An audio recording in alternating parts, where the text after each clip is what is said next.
Pitágoras.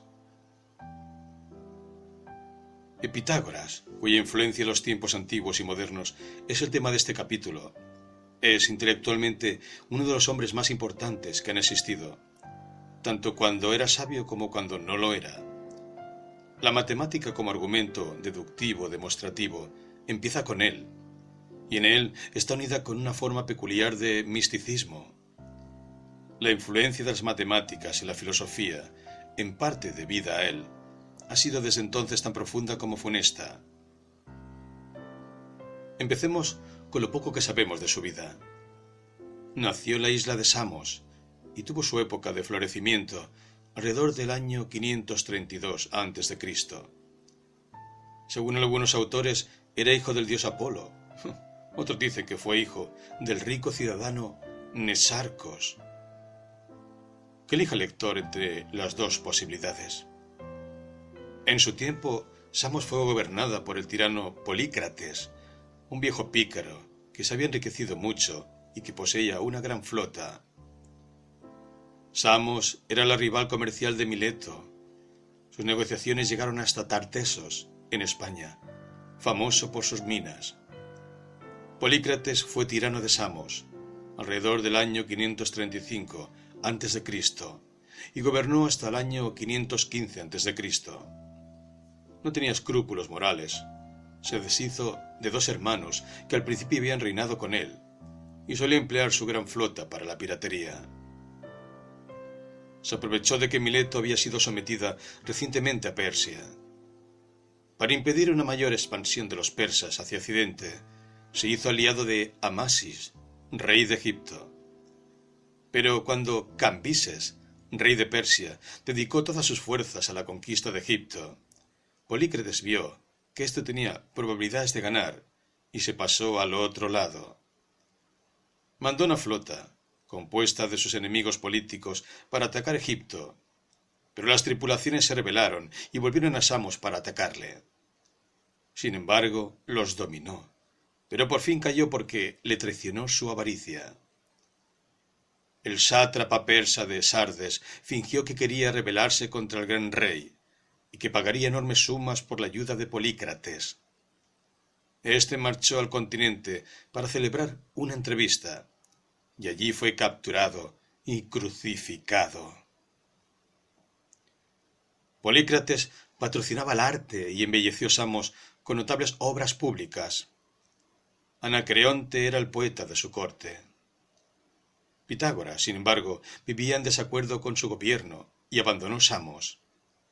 Se dice con ciertos visos de probabilidad que Pitágoras visitó Egipto y aprendió allí mucho. Sea como fuere, lo cierto es que se estableció por fin en Crotona, en el sur de Italia. Las ciudades griegas del sur de Italia, lo mismo que Samos y Mileto, eran ricas y prósperas. Además, no estaban expuestas al peligro de los persas. Las dos mayores eran Síbaris y Crotona. Síbaris tiene fama proverbial por su lujo. Diodoro dice que sus habitantes, en las épocas de mayor grandeza, deben haber ascendido a unos 300.000, aunque esto es indudablemente una exageración.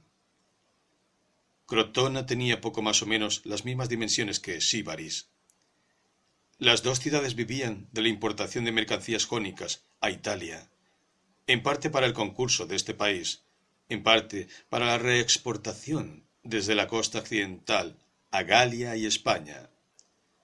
Las distintas ciudades griegas de Italia lucharon entre sí con ahínco. Cuando Pitágoras llegó a Crotona, había sido vencida en aquel momento por Lócrice.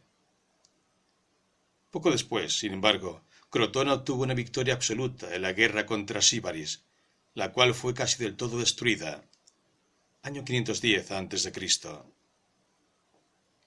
Síbaris había estado estrechamente unida con Mileto por el comercio. Crotona era famosa por la medicina.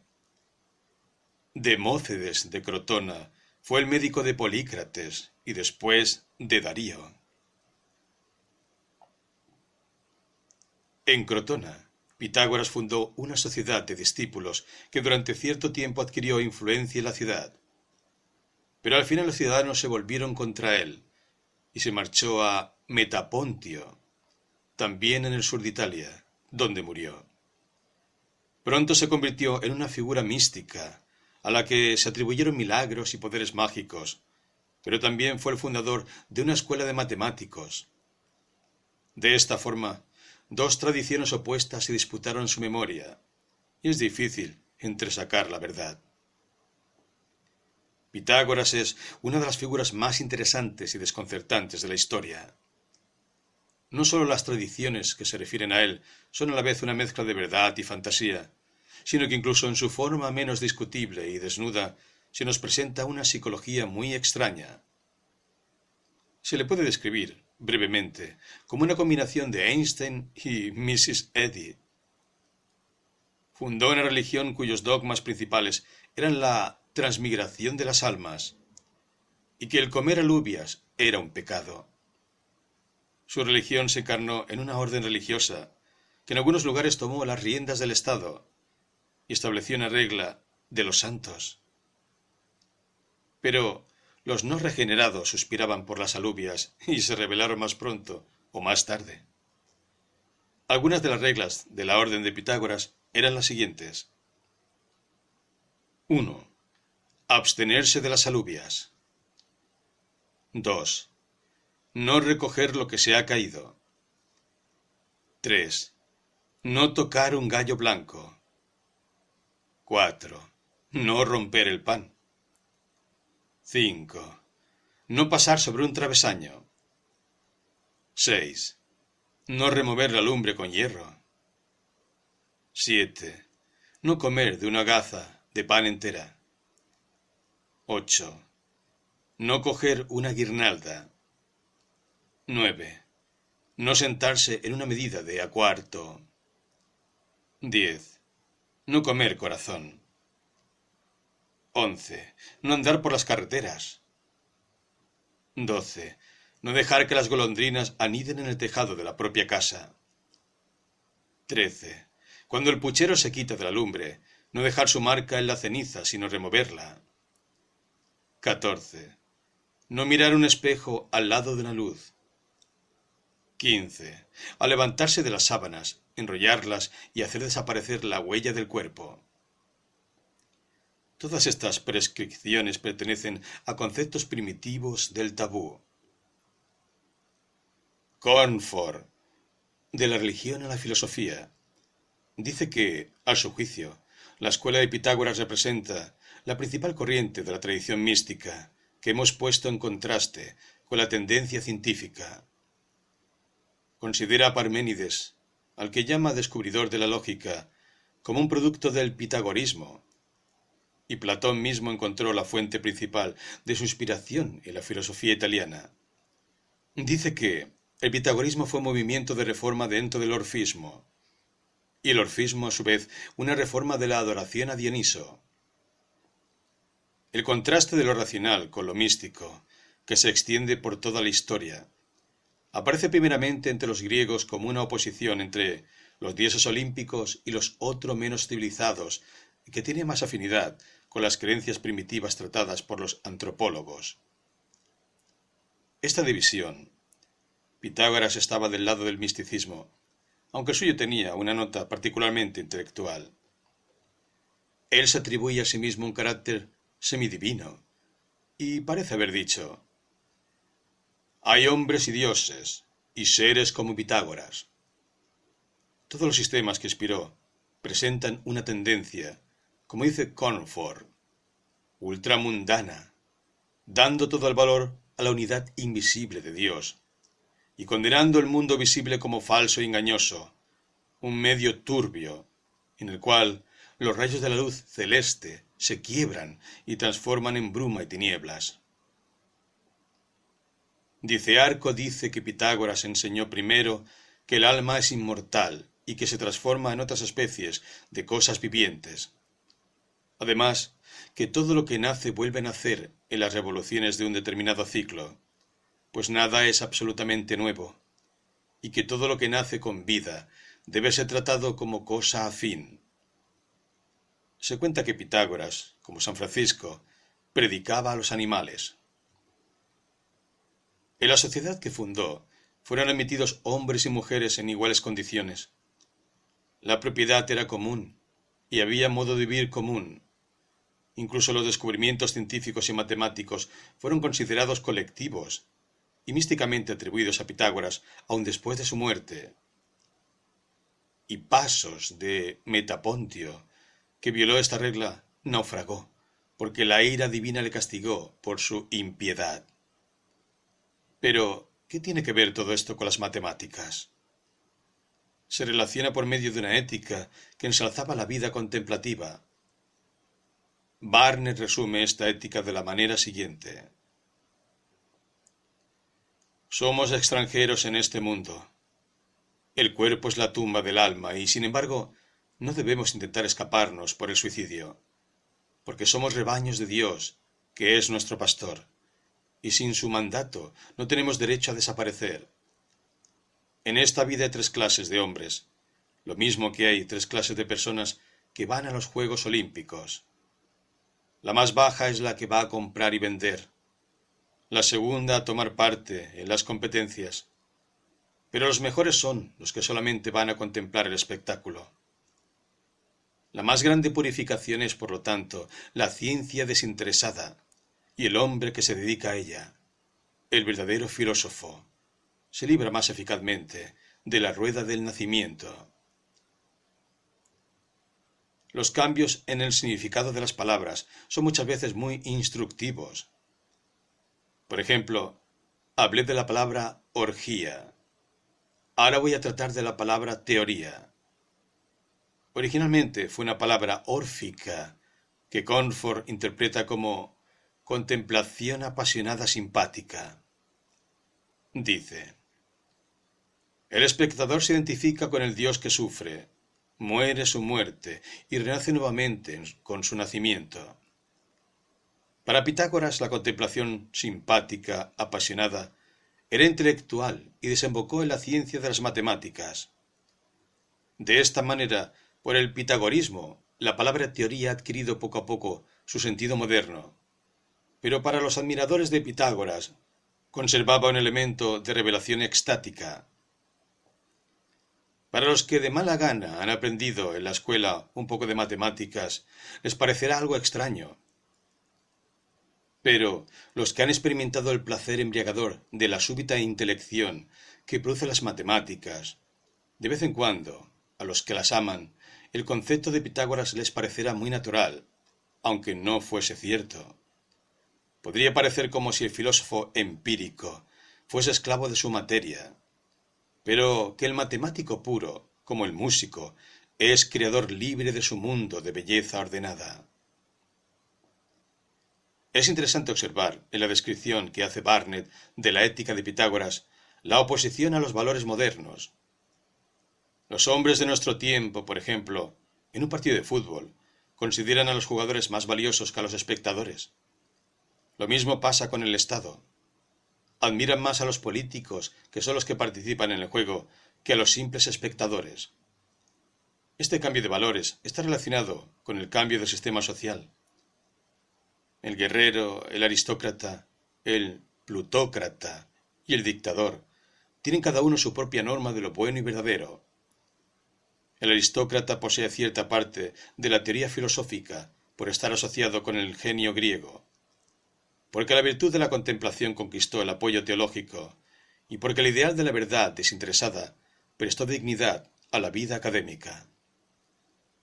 Se debe definir al aristócrata como una persona perteneciente a una sociedad de iguales, que vive del trabajo de los esclavos, o en todo caso, del trabajo de hombres cuya inferioridad no se pone en duda.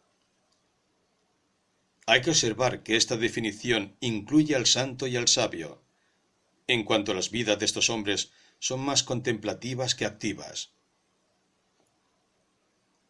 Las definiciones modernas de la verdad, tales como las del pragmatismo e instrumentalismo, que son más prácticas que contemplativas, están inspiradas por el industrialismo en oposición a la aristocracia. Piénsese lo que se desee de un sistema social que tolera la esclavitud. Hay que reconocer que debemos las matemáticas puras a la aristocracia en el sentido que hemos dado a esta clase. El ideal contemplativo, puesto que condujo a la creación de las matemáticas puras, fue la fuente de una actividad útil. Esto aumentó su prestigio y le preparó un éxito en la teología, en la ética y en la filosofía, que de otra manera no hubiera disfrutado. Hemos tratado, pues, de dos aspectos de Pitágoras, como profeta religioso y como matemático puro. En ambos campos tuvo una influencia inconmensurable, y los dos campos de su actividad no distaban tanto el uno del otro como puede parecer a una mente moderna. La mayor parte de la ciencia ha estado unida al principio a ciertas creencias falsas que le dieron un valor ficticio. La astronomía estaba asociada con la astrología, la química con la alquimia. Las matemáticas estaban ligadas a un tipo de error más refinado. El conocimiento matemático pareció seguro, exacto y aplicable a la realidad. Además, se adquiría solamente por el pensamiento, sin necesidad de la observación.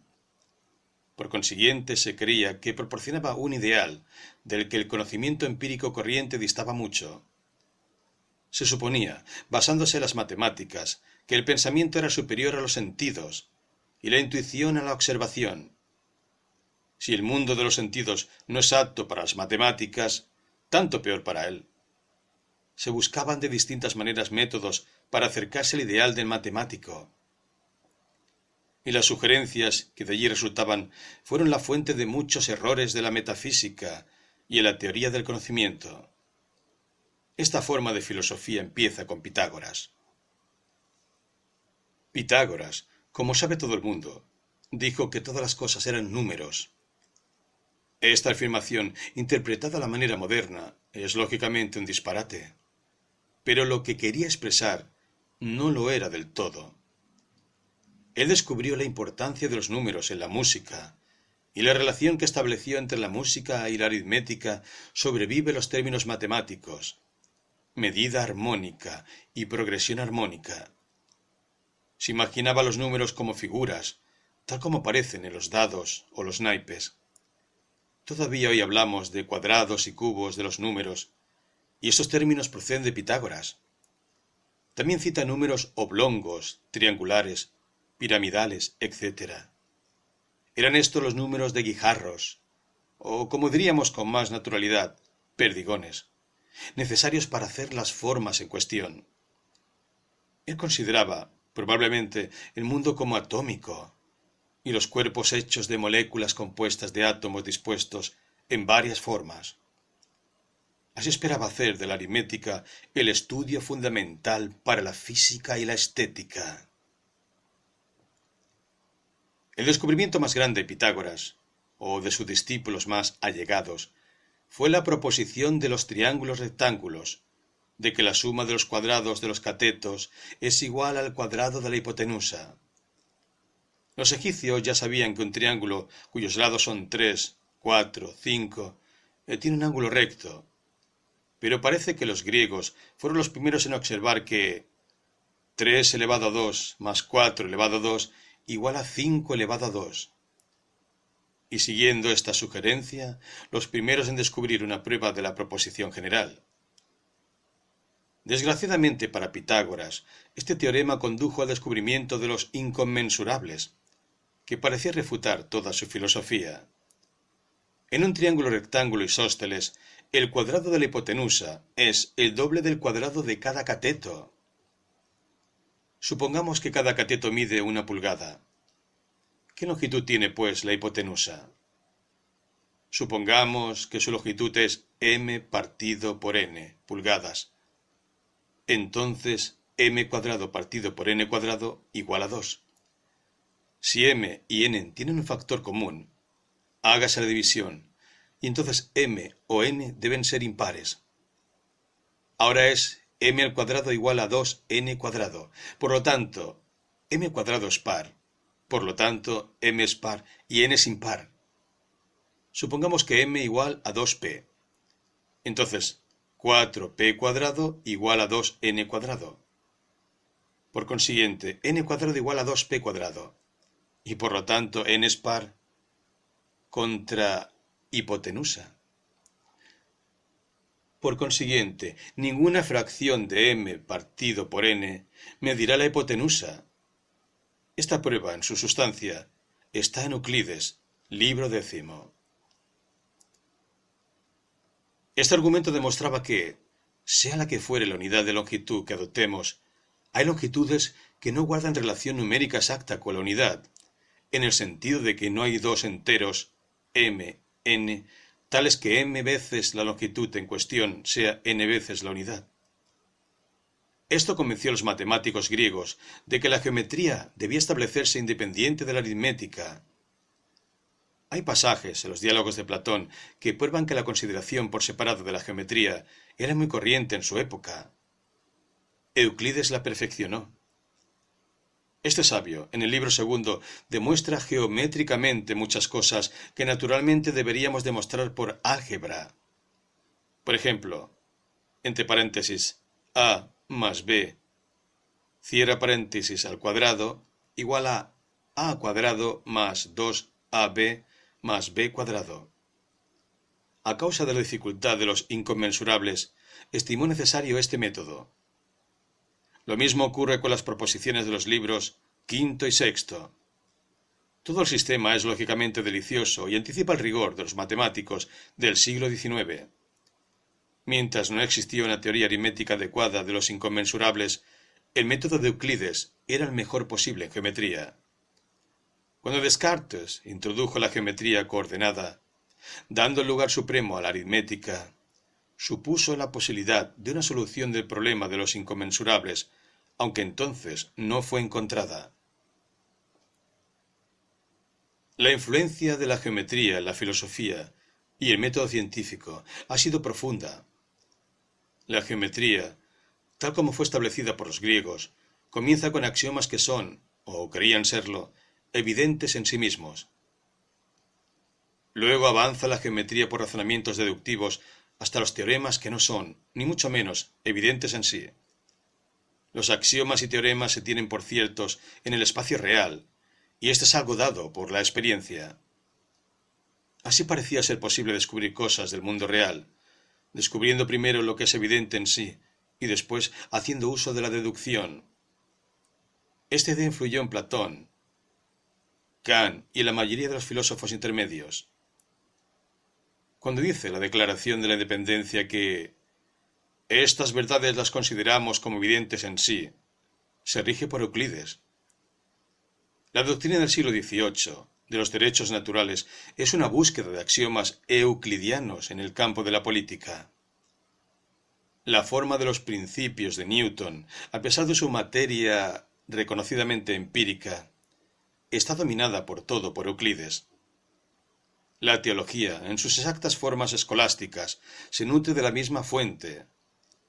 La religión personal se deriva del éxtasis, la teología de las matemáticas, y ambas se encuentran en Pitágoras.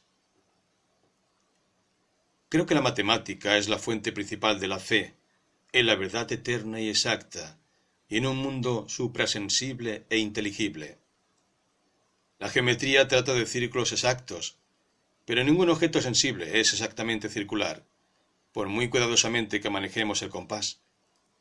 Siempre habrá imperfecciones e irregularidades. Esto sugiere la idea de que todo razonamiento exacto comprende objetos ideales, en contraposición a los sensibles. Es natural seguir adelante y arguir después que el pensamiento es más noble que los sentidos, y los objetos de la idea más reales que los que percibimos por los sentidos. Las doctrinas místicas respecto a la relación del tiempo con la eternidad también se apoyaron en las matemáticas puras, porque los objetos, como los números, si son reales, son eternos y no colocados en el tiempo. Estos objetos eternos pueden ser concebidos como pensamientos de Dios. De allí se deriva la doctrina de Platón de que Dios es un geómetra, y la de Sir James Jeans de que Dios ama la aritmética. La religión racionalista, en contraposición a la apocalíptica, ha sido completamente dominada desde Pitágoras y sobre todo desde Platón por las matemáticas y sus métodos. La combinación de matemáticas y teología que se inició con Pitágoras caracterizó la filosofía religiosa en Grecia, en la Edad Media y en los tiempos modernos hasta Kant. El orfismo, anterior a Pitágoras, era análogo a las religiones asiáticas de misterios. Pero en Platón, San Agustín, Tomás de Aquino, Descartes, Spinoza y Leibniz existe una fusión íntima de la religión y razonamiento, de aspiración moral y admiración lógica por lo eterno, que procede de Pitágoras, distinguiéndose la teología intelectualizada de Europa del misticismo más directo de Asia. Solamente en los tiempos modernos ha sido posible declarar abiertamente que Pitágoras estaba en un error. No conozco ningún otro hombre que hubiese tenido mayor influencia en el campo del pensamiento. Lo digo porque lo que aparece como platonismo resulta, después de analizarlo, esencialmente pitagorismo. Toda la concepción de un mundo eterno que se revela al intelecto y no a los sentidos se deriva de él. Si no fuera por él, los cristianos no habrían considerado a Cristo como el Verbo. A él deben los teólogos la búsqueda de pruebas lógicas de la existencia de Dios y de la inmortalidad. Sin embargo, en Pitágoras todo eso queda aún sobreentendido.